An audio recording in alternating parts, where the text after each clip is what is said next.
Well, hello, everybody. Welcome back to the Vedic Astrology Podcast. My name is Fiona Marks, and I am your host for today. And I am delighted to have a guest with us who is going to help us continue the theme that we've been exploring with Ernst and Ryan around astrology and the therapeutic application of astrology towards counselling and how astrologers and counsellors are the same and how they're different. So to help me explore this really important topic, I've invited a dear friend and colleague whose name is Suzanne Balka. Suzanne, could you say hello to everyone today? Hello, everyone. Glad to be here. Thanks, Suzanne. And can I ask you to share with everybody listening, what is your current role? What is it that you do day to day in your work? Yeah, thanks for asking. So I work as a licensed professional counselor in private practice, and I see patients with all kinds of mental health concerns, mostly mood disorders, anxiety, relationship struggles, all kinds of things. Obsessive compulsive disorder, panic disorder, things of that nature. So I utilize cognitive behavioral therapy as a modality to help these individuals. And basically that's just based off the notion that if you can change how you think, you could change how you feel. I've been in practice for 9+ years, so it's been quite a journey. And this is, I imagine, for all of you guys, this is a time that's busier than ever since the pandemic. I think people are experiencing stress in their mental health, perhaps more than ever. So I can imagine you're super busy, and I really appreciate you taking the time to be here with us. Can you tell us a little bit about why did you choose to study psychology and counselling, and then maybe follow that up with why then study astrology and particularly Vedic astrology? I've always been interested in psychology and understanding human behavior and why people do the things they do, and understanding just the inner workings of the human psyche and how we're just all really interconnected in that regard. And I've always just really had a desire to help people. So it was just natural to put the two together and become a counselor. So yeah, and then just my interest in psychology kind of naturally progressed into learning astrology as well. And first started off with Western astrology, and then I found Vedic astrology and just started really being so consumed with watching YouTube videos on it and reading articles and blog posts on it, and just really got absorbed into Vedic astrology. And it really, I think, blossomed my understanding of, how people think and why things are the way they are, why people do the things that they do. It was like studying astrology turned on a light bulb for me. So, gosh, that's amazing, isn't it? Because you have a degree in psychology, right? It's many years of study at the university level. Absolutely. Yeah, and then to find that astrology can still shine light on that, I just love hearing that. There's so much to study. It's unbelievable. And what about how do you use Vedic astrology in your current work? I think Vedic astrology is super, important.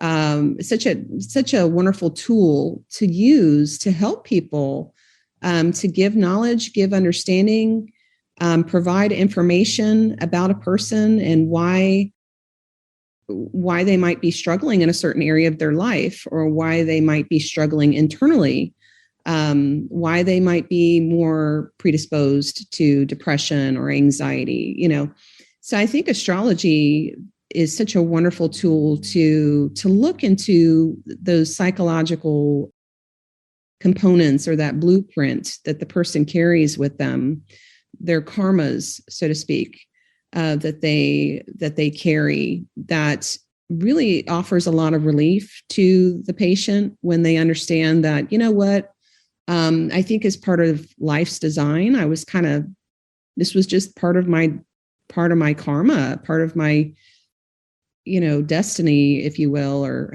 life path, to sort of go through certain experiences, go through certain challenges in order to develop the soul, in order to develop the personality and to develop spiritually, this sort of thing. So I think astrology is just, oh my gosh, without astrology, it's kind of like trying to navigate through the dark. Astrology just really helps to turn on that light and helps people tremendously. I think just the knowledge of understanding, okay, I have this, certain planetary combination in my chart, or this certain Avasthas, or whatever it might be. And that just provides a lot of relief, because I know that I'm not crazy. I'm going through this for a reason. And I think just having that information is very healing in and of itself. Suzanne, it's really powerful what you're saying, because it kind of opens up the context of what we're speaking about in a counseling relationship, in that you're talking about karma, and we're talking about depersonalizing some of the shame or the blame or the baggage that we all carry. But do you find that all clients are open to that? So sometimes patients are not interested in astrology, or they object to it or react to it. That is very true. That is very true.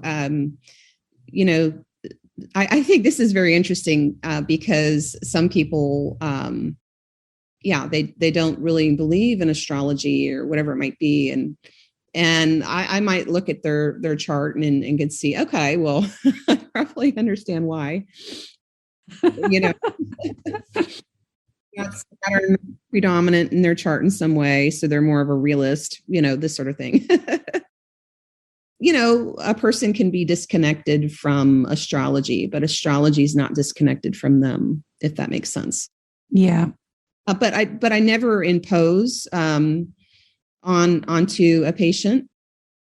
It's really if they want to dive into that, then of course we can do that. But if they're not, some are not, and that's okay too. And do you feel that, how is it recognized within the profession of psychology? How is astrology looked upon? Is it gaining more acceptance or more respect, or is it still considered to be something not scientific and not appropriate? I think it depends on what person you talk to or what community you talk to. But I would say there's still that divide between the two, psychology and astrology. They're looked at two different studies altogether. But yeah, there's so many correlations in my opinion. But yeah, and I think also too, the psychological community will describe something. They just have different language for it, but they could be describing the same thing that we would explain through astrology. It's the same concept, but there's just different labels for it, if that makes sense. Yeah, definitely. Yeah. So I think there's definitely overlap. It's just that psychology and astrology have different labels for it. Yeah. And so then let's start to explore what are some of the differences between being an astrologer and being a counsellor? Like you said, there's overlap, but there are differences. What things stand out for you as the difference between a counsellor and an astrologer? I do agree that there can be a lot of overlap, to be a good astrologer and versus a counselor. I always think that empathy is important. And sensitive astrologers are learning to be empathetic, right? Let's hope so. Yeah, I hope so. But some of the big differences, I think astrology is kind of like I think it's a lot of it is information, providing information to the patient. And then they can really take that information and apply it to their life and make changes on their own. Whereas I think with a therapist, the therapist kind of helps to hold their hand in making those changes, or to take that information and apply it in some way.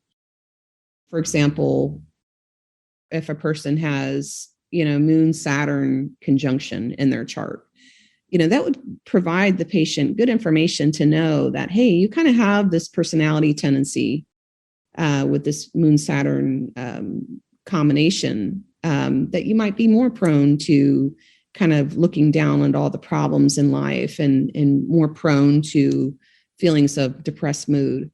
So that could be very healing to have that information.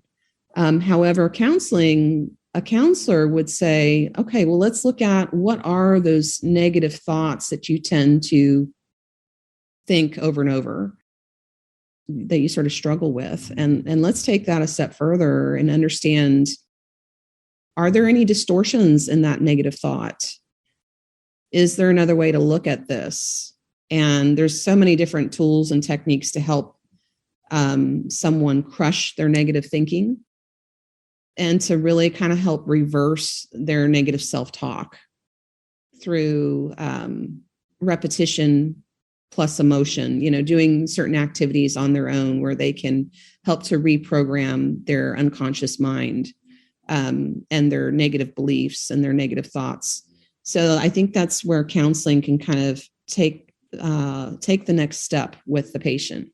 But I really feel that an astrologer can definitely be a healer in the information that they provide, because information is power, and having that power really helps the person to make changes.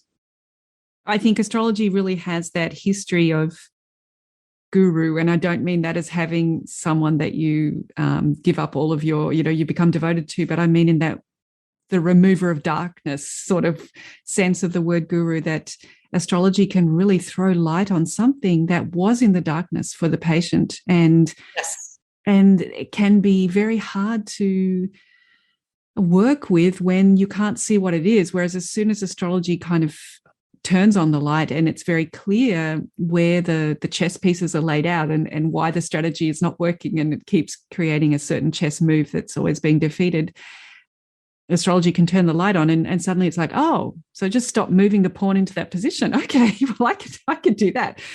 Absolutely. So that the astrology can do that. But as you say, if the person wants support with brainstorming, what sort of steps do I take here? How do I change my behavior? That can sometimes be perhaps beyond the knowledge of the astrologer. We just haven't had that training in applicable behavioral change methodologies. And of course, the patient too has to take responsibility. I think there's nobody, no astrologer, no counselor, no therapist that can, make the changes for you. The patient has to be in the driver's seat to make those changes and to apply the tools and strategies that are presented to them by the counselor and the information that's provided to them by the astrologer. I think this is really key, and it really strikes me that I'm sure you've had these sessions as an astrologer where you know that you are turning the light onto something and you're clearly articulating it for the person, and they might even just about be grasping it, but you can see, and they know it as well, that, could you tell me that again? Let's go over that. It's like it almost disappears as soon as it's been described and contained in words and sort of articulated. The subconscious it's disappeared again, and we need to go over it. And it makes me think about those Avasthas around being awake, sleepy, and asleep, that sometimes I think when our karma is asleep, we can have the light turned on and we might briefly grasp it. But then very soon we've forgotten what it was. And that's where perhaps also a counsellor working with someone on an ongoing basis with a an agreed methodology. You know, we're going to do this over several weeks and come back and report to me. And it helps the person keep that avashta awake rather than falling back into being sleepy. Oh, yeah, that's a great point that you bring up. Yeah. Yeah, I like that. That's a really good point.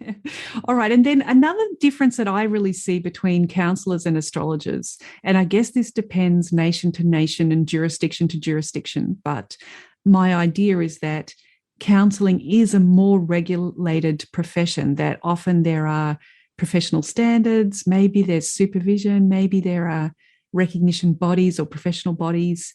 There might be some like codes of ethics or preventing harm to clients, all of that kind of structure or infrastructure that creates a professional standard.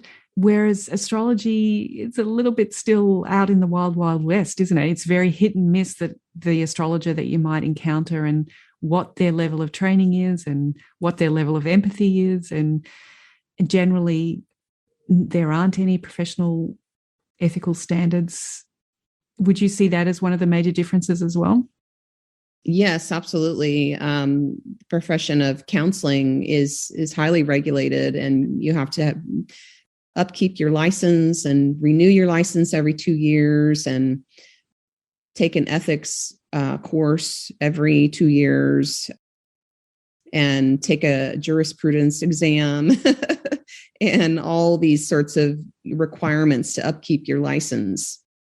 And yes, astrology is not under any of that sort of requirement. So yeah, there's that is a difference with that as well.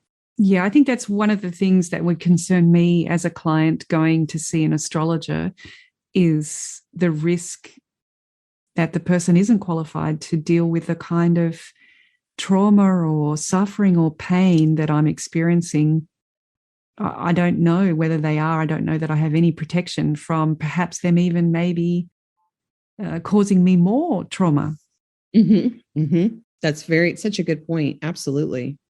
Yeah, you do have to be very careful what you tell the patient, the client, because yeah, you're dealing with their lives. Yeah. So when do you think astrologers can get out of their depth when working with clients, even with the best of intentions and, you know, with some rigorous training that they may have had? Do you think that there are no-go areas or areas that are really high risk? You know, the person has to be wanting to change, right? We can do harm if we say that we try to force change on to the client, you know. And I think that's something that as a counselor that I've done a lot of study into, or a lot of training, how to motivate the patient to make changes, how to make them want the changes versus trying to chase them around to make them change, right? So I guess we have to just be careful. I guess maybe astrologer can go out of their depth if they try to force change onto a patient, or they try to be judgmental in some way when it comes to the person's chart, even by what they share or how they say it. So context is everything when working with a client, a patient. Context is everything, and being very careful with your tone of voice, what you say, how you say it, the words you use. So I think these are the ways that astrologers can be out of depth, as they can provide information that might be harmful in some way. And of course, if a patient client is asking specific questions about that would be one thing, versus an astrologer just giving out information that the client patient is not even asking about. So I think that's key as well. And I think that goes along with that, trying to chase them and enforce change on them. It has to be the patient, the client's will or wanting to do that. So I think that could be one way they could be out of depth. It's fascinating. This leads me into, maybe I want to come back to the out of depth, but it leads me to another question that I wanted to ask you, which is, you know, what do you think it it is that an astrologer would learn if they went to school to become a licensed counsellor like yourself, or to become a psychologist? What is it that they would learn? And what I'm hearing in what you've just said there is a lot of mastery of language, of managing the context of the conversation, and taking care of the person's mental health by the way that we deliver information. Absolutely. I think if an astrologer were to take some courses on counseling, that they would probably learn a lot about, communication, how to communicate empathetically, how to emotionally connect with a patient, client, and how to be there in an unconditionally positive way for the patient, and be non-judgmental, and sit there and contain the patient, go to the gates of hell with them, and really kind of be with them in that space. That would be a huge thing. That's, something that is taught in counseling, is how to be empathetic, how to emotionally connect, how to be unconditionally positive and accepting and non-judgmental, to deal with sensitive issues so that the patient is comfortable enough to open up. So I think that's a huge part of counseling, and something that astrologers don't really learn. You just kind of have it innately, or you don't. Yeah. And I think this is as part of that practicum year that Suzanne and I met each other and shared together. We do 42 readings with clients, and the client gives feedback and the astrologer gives feedback, and then the teacher assesses both of those documents. So I guess that makes 84 pieces of data about how this astrologer is working. And as I now mentor students on that practicum year, and as I've taken over the certification pathway for the Asheville Vedic Astrology Apprenticeship Program now, I would say that that's perhaps one of the areas where student astrologers really notice the skill gap is how do you might have the astrological insights, maybe because you're practicing, you're a student, but maybe you have that. But how do you negotiate the conversation and the relationship required to transmit some of that information? I think that I often receive feedback from astrology students that, oh my goodness, I've never been in that situation before. I don't really know how to do that. I think it's a bit of a skill gap, unless, as you say, the person innately has it, or has previously in another professional role had that kind of relationship management experience. Absolutely. Yeah. Astrologers would really do well with learning some counseling principles, and really just how to have that sensitivity in the reading with the patient, and how to emotionally connect. And I think that could really, really be a useful tool to combine with providing that information. Yeah, and I think that's a project that we'd love to maybe build some of that, build an extra module now, that helps fill some of that skill gap, because it's just so key. One thing is having the insight from the astrology. So as an astrologer, you've got information that you know is relevant to the questions the client has asked, but maybe there's a skill gap in delivering that. So keep your eyes and ears open, and you never know, we might have something to share in a little while in the future. But before we freak all of our astrology students who might be listening to this podcast, before we freak them out entirely, when I was asking you about the difference between a counselor and an astrologer, one of the images that came to mind when you were answering that question made me think about how one can go see a doctor and get some blood results that might let you know that it's time to address something around your health, maybe something around nutrition, maybe something around your physical activity. So the blood results will give that insight that perhaps the cholesterol has become an issue, or perhaps some other things are showing that we need more aerobic exercise, whatever, these blood results, and that it is very valid to see a doctor who can report that data and know whether that data is within the realms of normal or whether it's extraordinary and whether we want to take action on it.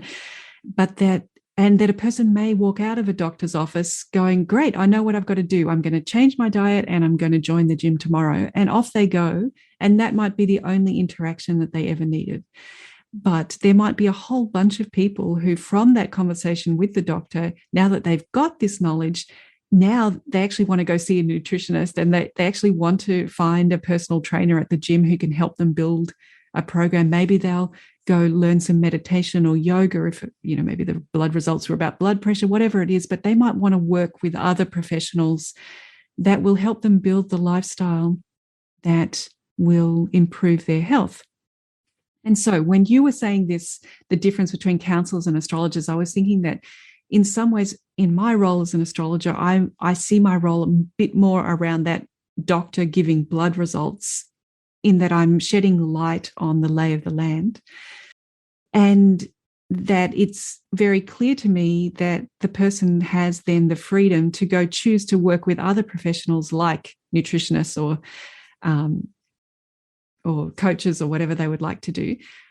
Do you feel comfortable that astrology can be used like that, that someone with a good astrology qualification can help someone analyze their blood results, but the actual day-to-day changing the lifestyle routines might come from a different professional? Yeah, that's exactly it. That's a great analogy and a great way to compare it. Astrology maybe versus a counselor or a psychotherapist. Astrologer is really going to be good with providing some really in-depth information, very analytical, very scientific information to the patient, and the counselor, psychotherapist can help them to apply that information, or how to take it a step further with that information, how to make changes with a negative or a difficult, challenging combination or planet they might have in their chart. A counselor, psychotherapist can help them work with that planet and improve it. Yeah. And so that's why I think as astrologers and student astrologers, we don't have to freak out that we're not counselors, because that's not necessarily where our specialty is at.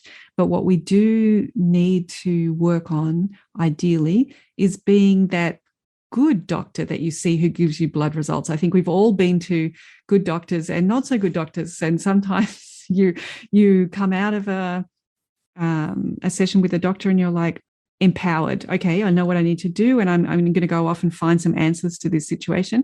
And sometimes you go to a doctor who maybe doesn't have so many of those people skills, but still gave you the correct information. But you sort of walk out feeling, wounded or less empowered.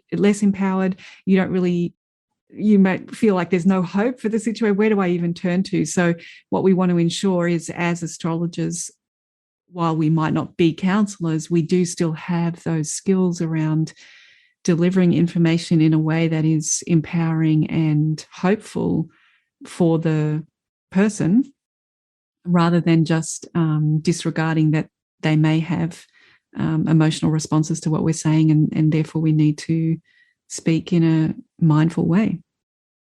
Absolutely. Couldn't agree more with that. Yeah. So going back to astrologers getting out of their depth, so that we kind of took a big loop around that, because we were talking about how astrologers can get out of their depth when perhaps they don't have the language skills to contextualize information for the client in a way that is supportive. But I was maybe fishing for there. Do you think that there are some mental health conditions that are not appropriate to work with as an unqualified layperson? And I don't know the answer to that, Suzanne. I just am asking. Yeah. Okay. Or who an astrologer can sort of provide information for or work with, or. Yeah, Now, I just wonder, in terms of getting out of our depths as astrologers, would you be concerned if someone with particular mental health issues chose an astrologer? And maybe sometimes do clients with particular mental health issues that don't want to confront them, or maybe are afraid of the health profession, do you think sometimes people avoid dealing with their mental health through using astrology? I have no answers to these questions. I'm just asking them. Yeah, it's such a thought-provoking question. Patients who have severe mental health issues, schizophrenia, or, things of this nature that just really might interfere with their capacity to understand the information being provided to them cognitively or intellectually in an intelligent way, because of their mental illness. I think too, you do want to be careful working with someone who is severely depressed. You want to really be, the astrologer just really needs to have a lot of sensitivity, and they have to be ethical, and they have to really provide information in a way that's not going to be more harmful to that severely depressed patient. So that would just be sharing information based on what they need, and not sharing anything that can be harmful, that the patient is not asking about. I guess that's kind of what comes to mind for me.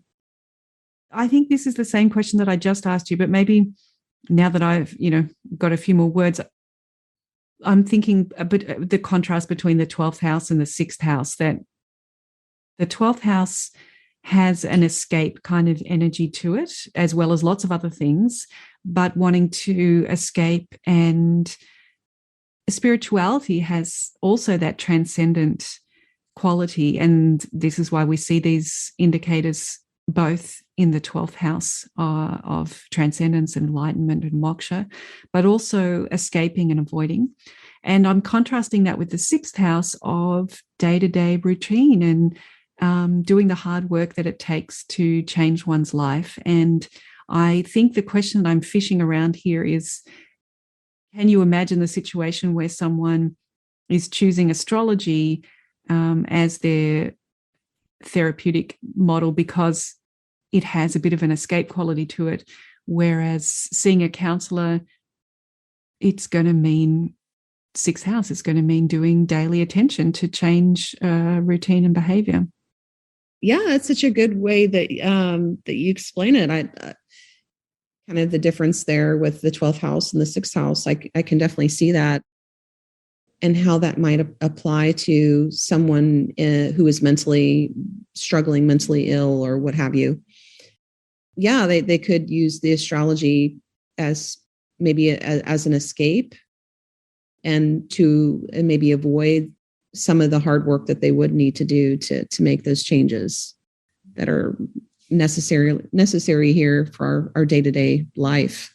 Yeah. And maybe that is something that I see as a bit of a risk in some ways, that astrologers can, and I think it is important that we give people hope. And so astrologers can perhaps give people hope, mm-hmm, and make it seem like it's all got a reason and there's all an explanation for it.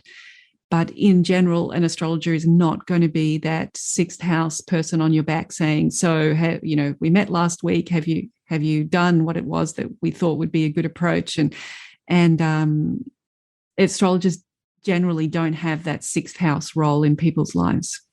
Right. Such a good point. And I think an astrologer too, depending on who you go to see, it's usually kind of maybe it's a one and done reading kind of deal. Right? And so after the information is provided, the session is over, the contact with the patient is over. But with counseling, it is kind of like you take on a role in their lives on a consistent week by week basis, to kind of walk hand in hand with them, making those changes and see that they reach those goals for improving mental health. Yeah. All right. So another astrological combination that comes into mind with this get out of their depth is maybe something going on in the 8th house, maybe like a Rahu something in the 8th house or the 12th house, or 8th Lord in the 12th house, and with Rahu involved, where one is the person experiencing that setup in the chart is maybe feeling their psychic boundaries are quite open, and that they are receiving information that's very intuitive. I'm wondering whether astrologers, because they're also working at that intuitive level sometimes, and they're also working at that like archetypal pattern level, is that a helpful thing, or is that where we do get out of the depth, and whether a counselor would ground the client better? Oh, that's such a great, that is a great question, actually. It also depends on the kinds of modalities that the counselor uses. Cognitive behavioral therapy is very, I think, practical in the here and now. And it's just looking at their current life perspective on a conscious level. Maybe my intuition here is that if somebody is feeling psychically overly open, that counseling is maybe a safer modality because it's going to be practical, be grounded, be evidence-based. I could agree with that. Yes, absolutely. I could also see it really diving into those 8th house issues too. And, if Rahu's there, it's kind of, it's a place that we don't have a lot of experience with. And so that could be difficult with somebody with Rahu in the 8th house and working on some of their deeper psychological complexes. And so, yeah, a counselor would be really good to kind of walk with them hand in hand and navigate that territory and to develop that house. And it's okay to kind of dive deep into these issues. And that's where great healing can happen as well. I think the process of a counselor being there for the patient client week after week is grounding in and of itself and provides that stability. Yeah, I think so. And I really also want to zoom out a bit and say it's exactly a person with Rahu in the 8th, or with lots of things going on in their 8th house, or the 8th Lord in a prominent place in their 1st house or somewhere.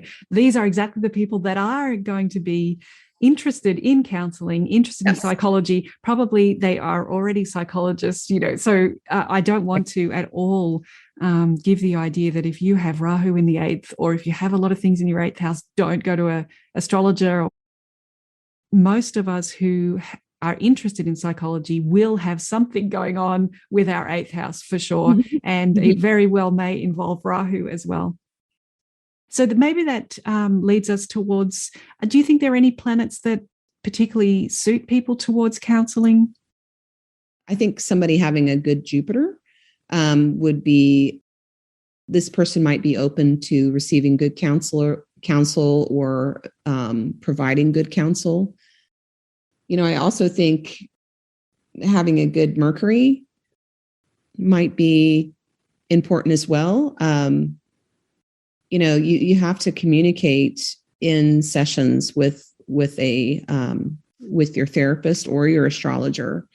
So having a good Mercury would be important as well, to be able to communicate, and also to be able to assimilate all of the information that is being provided and to be able to, apply that and to be able to make internal meaning with what is provided. Having a good Mercury would help you do that as well. Yeah. And then just throwing you a very general question, now that we're speaking about planets, how do you work with different planets in your counseling sessions? If someone has a particular issue with a particular planet, are there things that you find helpful? And obviously you can't address all planets, but maybe there are some ideas or cases that you remember that stick out as particularly planetary. One I get a lot is working with someone's Mercury, because Mercury is the time manager, right? The manager of our life. So if someone has a Mercury that's just not so strong, maybe it's, in enemy dignity, maybe it's, doesn't have very good Shadbala, perhaps, it's Chestabala, whatever it might be. Counselors work with people's Mercury all the time. One is through waiting to the last minute, procrastination, not managing their time effectively. So, there's a lot of tools to help a person in that example with time management and procrastination to improve their Mercury, such as a lot of times people procrastinate out of just feeling overwhelmed and their project that they have to do. For example, they have to file their taxes or whatever. It's just so overwhelming to think of all the things they have to do. So they procrastinate on it. They don't get started. We might look at what is their self-talk? What are those, what are the tempting thoughts that keeps them procrastinating? We look at that. And we also, one tool is we will break down a overwhelming task into smaller steps. And then we look at, what is the level of difficulty? We predict what is the level of difficulty? What is the level of satisfaction with doing each small step in that larger task? So we put a percentage there, and then they actually go and do that step, and they realize that it's actually less difficult and more satisfying than they thought.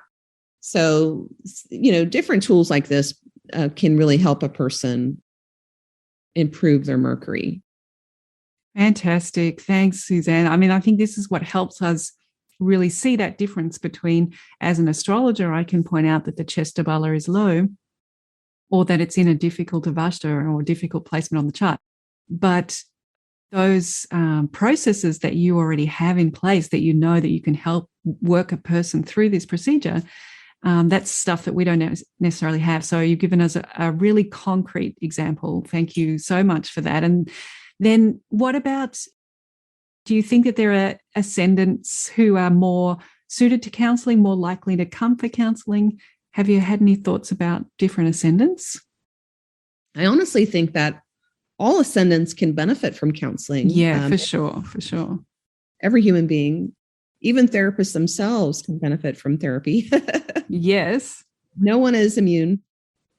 Certain ascendants that I think might be really drawn to therapy, I think might be a Cancer ascendant, because they're very sensitive and emotional. And so they would probably enjoy talking about their feelings and really connecting there and having that safe space, because they get to talk about their feelings. And that's important for a Cancer. I always reflect with ascendants on that second house of speaking, right? So you've suggested Cancer, and that means that it would be the sun, the ruler of the second house. So when they're speaking, it's actually the sun, the spirit. It's a karaka for the soul, isn't it? So the chance to speak is perhaps one of the most soul satisfying things. Absolutely. Yeah. So it's really interesting that you picked that ascendant. Yes, but I cut you off. Were there other ones that you were going to reflect on as well?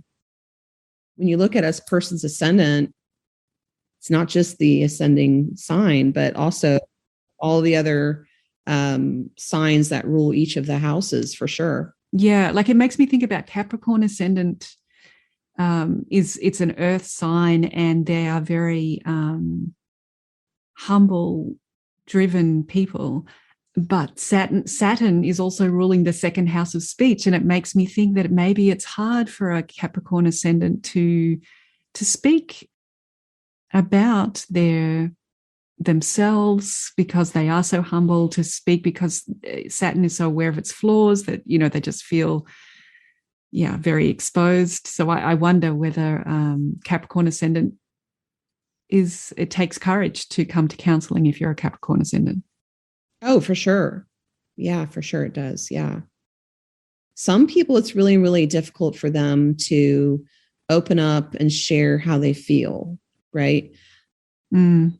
So maybe somebody who's very predominant with Saturn got a moon Saturn conjunction, that Saturn starving the moon, or, just some strong Capricornian energy or Saturnian energy can maybe struggle with opening up and sharing how they feel because it's vulnerability. Mm. They struggle with that vulnerability. Yeah. And maybe Ketu with the moon or Ketu in Cancer, giving one that sense of perfection with one's emotions and yes, not wanting to reveal any imperfection around emotions and thinking that they should be controlled.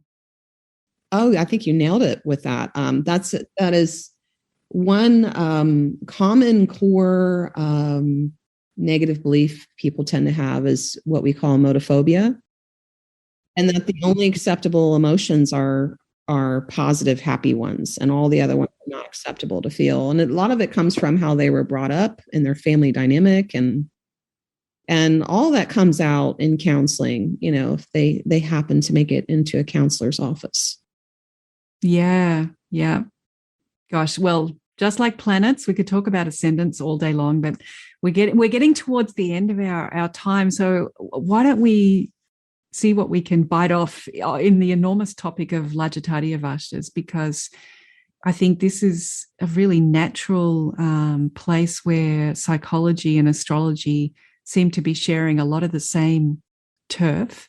How do you see the Lajjitaadi Avasthas integrating with psychology? When we did that course together, did you have lots of oh my goodness, that's I see that in my work all the time, or we call that this term in my work? Did you see a lot of commonality there?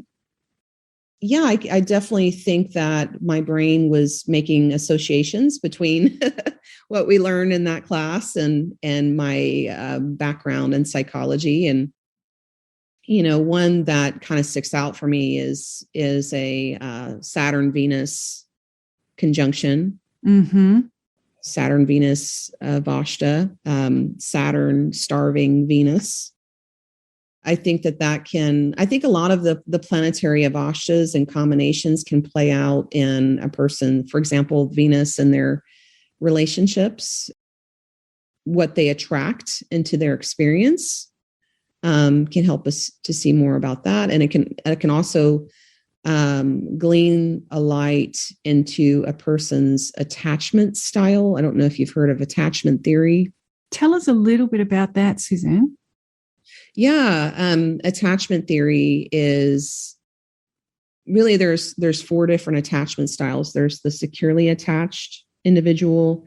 There's the anxious preoccupied attachment style. There's the dismissive avoidant attachment style, and there's the fearful avoidant attachment style. And according to attachment theory, these attachment styles are sort of developed from a person's earlier childhood experiences, from their childhood development, and how their caregivers, their early childhood caregivers, treated them and nurtured them or didn't nurture them, etc. What kind of home life they had, what kind of parents or caregiver they had. And through those experiences, the child learns about themselves and learns about the world and learns and develops a sense of self. And they could either be a securely attached individual or insecurely attached. And that gets kind of pre-programmed in the unconscious mind. It kind of is this imprinting that takes place. And then later down in the road, when this person is an adult and they enter into adult relationships, those attachment styles get activated. I really think it's juggling nature versus nurture. And it's the person's childhood upbringing combined with, their planetary avasthas. Maybe they've got this Saturn-Venus conjunction, right? And they were brought up in a household that, they were neglected or something of this nature. They did not get all of their emotional needs met from an external source, which again would be that Venus, right? And so that could develop more of either an anxious attachment or an avoidant attachment. I'm thinking with Saturn, it might be more avoidant.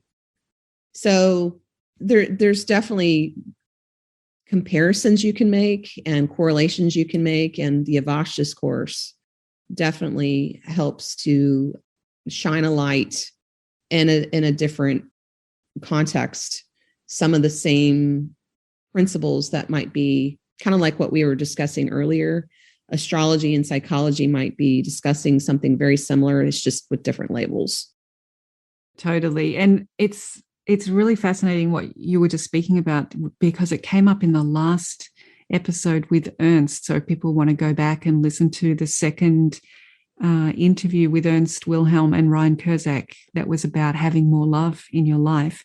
We talked about this whole process of imprinting the karma that the being has come here to experience, the need to imprint that karma that's existing in the mind body of the incarnation needs to get imprinted onto the meat suit, as Ernst was calling it, and how in early childhood, the traumas that we're experiencing that, as you say, imprint onto the psychology for our attachment styles later on, is an important part of how the karma that the chart has to give, how that karma is made available to be resolved in this lifetime, is by making sure that one has these experiences. So it was a fascinating discussion, and you've brought it up again here, and I think this is why the Lajjitaadi Avasthas are so rich,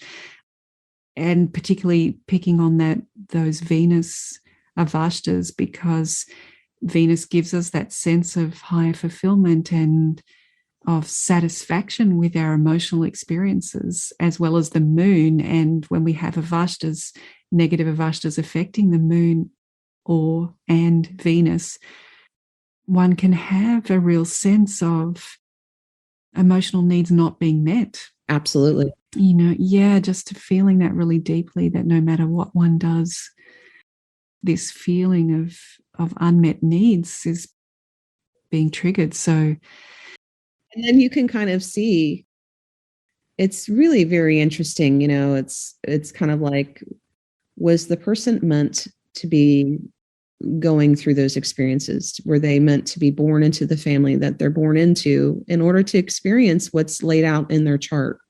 Yeah. Big questions, right? Exactly. Big questions. This is what we talked about in the previous episode. I actually put a trigger warning on the episode because it's kind of like, if you have some unresolved trauma, this may not be, or if you have some unresolved childhood trauma, this may not be the episode that you want to listen to, because, right. You didn't pull any punches about, where that's really coming from. So, yeah. All right. So we've covered loads of ground, and maybe if I can bring us towards wrapping up this topic, before I asked you about what would astrologers learn if they took some education in counselling, let's perhaps wrap up around what would counsellors learn if they took some education in astrology, and how you alluded to it even right from the beginning, how much greater the context of a person's life becomes, their spirituality, their energetic body, all of those things. So what do you think, and what has been your experience if counsellors received education in astrology? What would they gain? Counselors would really gain so much to be able to help their patients. I really feel like it's like it's just a tool. Now, there's a lot of tools that a counselor has, but I think if they had some knowledge, even just a little bit on astrology, and that would just be a huge tool that they can use to help their patients get better.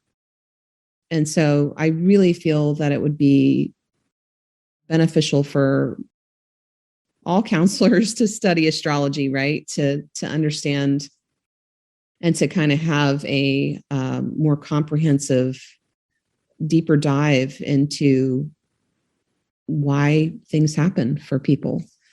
So I definitely think it would just be kind of a light bulb experience if more counselors could study astrology, for sure.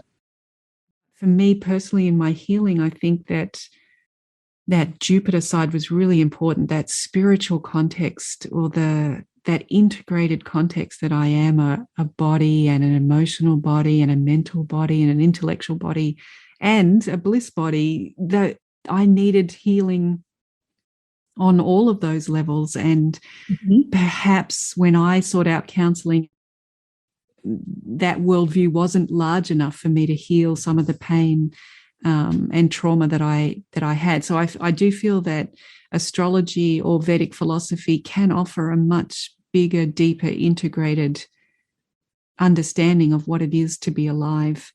Yes. And for me, that opened up areas of healing that I couldn't access through a linguistic, maybe mental sort of model. Yeah, such a great point.